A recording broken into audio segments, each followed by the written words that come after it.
adwani mondo watudre kod jafwambo marwa Eric Owenga ma bende nitiere e chuny boma ma Nairobi. Tipo ma ineno bathe kanyo Nyakora Mogib gin tipo mantiere e boma ma Nairobi kama obila osebedo ka ringe ng'we joka apoyo gi guok e kind jopiny kaachiel kod gin giwegi. Obila osebedo ka tiyo kod pi ma okete aila ma kopo nolwar e pien del ng'ato nyakwin ka pien del chako bedo ka jajni. To bende kopogore kod mano obila bende osebedo ka tiyo kod iro malungo pi wang' ma bende jopiny samoro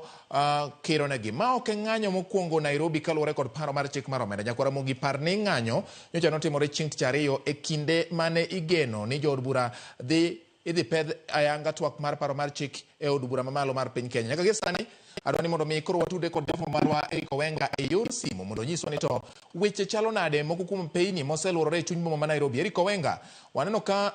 nitiere ohala ma olor kendo jopiny obedo ang'ech. Joma ringo ka luorore e boma gobila bende nitiere. En ang'o hie ma useneno ma opogore kod gik manotimore chieng' tich ariyo e ng'anyo ka ikwedo paro mar chik mar omenda kata gigo ma gimedo wacho sani kotenore kod paro mar chik mar omenda no, Eric Owenga?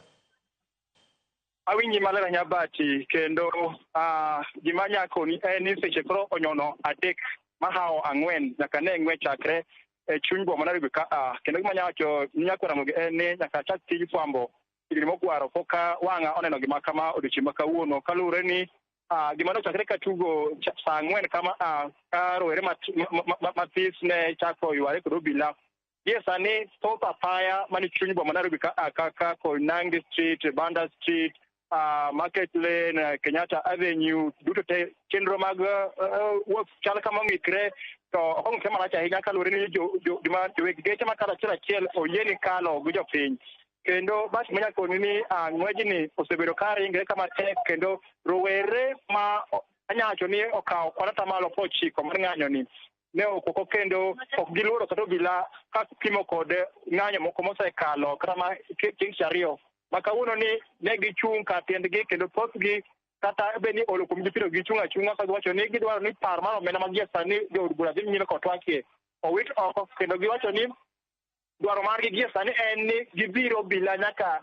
yod bura kuma twagno dhiye mondo gine kaka okang' ma wuoyo kod jotelo mondo ne ni parono owit oko basi. Gie sani kuma antie ni od oganda kaachiel ka roweregi ma ng'enygi ni ng'anyo ka ometni ka kendo giting'o obok ma gitemo kwedo kod piny owacho kaluwore kod okang' mar paro mar chikni. En ywaruok mosebedo mapek bati kendo kata bed ni koth chal kama dwa lwar kama to roweregi ok obwok giramo ni gibodhi nyime kod dhiro wachgi mar ng'anyoni. Kendo street te kang'iyo mbele kama aneno ka apaya ma itoka kokoni dhano opong'o yowere ma oting'o obok. Kang'iyo mwalo kocha Kenyatta Street aneno ka opong', kang'iyo Koinange Street malo ka aneno ka opong', to en koko ma giwacho ni ok gibi yie kata bed na obila temo keyogi ka bayo tiaga kata iro malungo wang' bati roweregi kubwok kendo gichung' kar tiendgi ka giwacho ni nyaka gidhir dwaro margi mar neno ni paro mar chikno owit oko kaka en no. Kendo pod wan ka bati to en gima tek miwuoro kech kang'ito duke man ka olor te onge moyaw to giminyawacho odiochieng' ma kawuono bati ng'anyoni itime e yo moro ma onge gimiketho, onge ng'amigoyo, en mana goyo koko ka gitemo kwedo paroni. Kendo ka joma ni duke oloro duke magi nyaneno ka ging'icho gi iye to duke ok omul kendo en ng'anyo mitimo anyawacho ni yo mar lony ma onge ni ketho gimoro madhi nyime gie sani bati.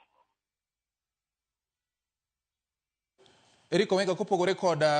kinde mokalo ma samoro neno kobila ka oneno ka nyamburko donjo e chuny boma e kinde bang' ng'anyo to gibedo gi chich ni samoro gin nyamburko moting'o joma riwore gi joma ng'anyo. Nyaka gie sani wacho ni nitiere nyamburko ma yiene gi donjo e chuny boma kokalo peyni moko kuom mago mikwano ka oting'o jowuoth. Diponi obila ng'iyo ni to jok ma ikelogi diponi gin kweth mag rowere ma idendo ni Gen Z ma nyalo riwore kod jowetegi e ng'anyo, koso gina ni obila yiene nyamburko moro amora moting'o jowuoth makalo kopogore kod wechego mag riembo jok mosedonjo e chuny boma kendo moseriwore e unji mag ng'anyo?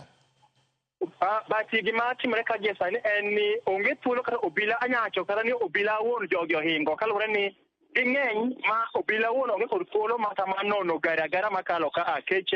kaluwore kod jong'anyo gi gionge kod wach kod joma ni geche kendo geche kala achiel man kod chiemo nya kalo to kalo to maluor to koro gi sani ok kal. Gima nyako ni en ni obila kod tich matek kendo jogi orido nigi ma onge thuolo ma obila nya para sa kod nya ng'iyo gari madonjo kata ma opi chuny boma ka kech gin joma ochobe omoko chuny ndara itemo bagi kod tiaga kata ir malongo wang itemo por kum gi pi ma okel kod lori maduong' mar water cannon to pod ok giswek kendo giringo matindo gitawo giduoga iba kod iro moko ma konyo iro to chako duoko nobila chako duoko koro obila ni tich matek ma onge raha marom nyach no obila ni kod thuolo mang'iyo to gari mana makalo ka ng'iyo kata neno obila wuon jogi ng'eny mohingo gi to dwaro margi en ni ok gidwa dhawo obila dwaro margi en ni owegi gi ng'any yo mamuol to kendo gichop nyaka od bura mamalo kuma obila gokinyi no kete mahino margi kech ng'eny ni roweregi ne gichano chenro ni yo ma aparo ne giyudo obila ka ok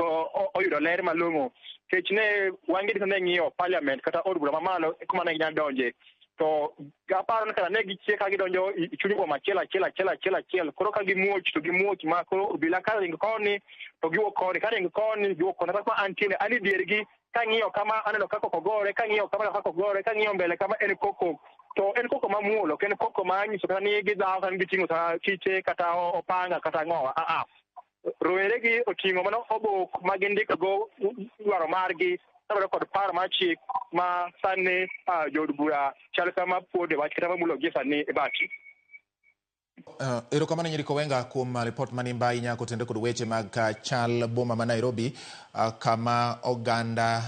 ma oseyuoro e ng'anyo dhi e nyime gi ng'anyo ka gikwedo paro mar chik mar omenda gigolo paro mopogore opogore e weche motenore kod paro mar chik no nyaka Ramogi. Gi kinde ni adwani mondo mi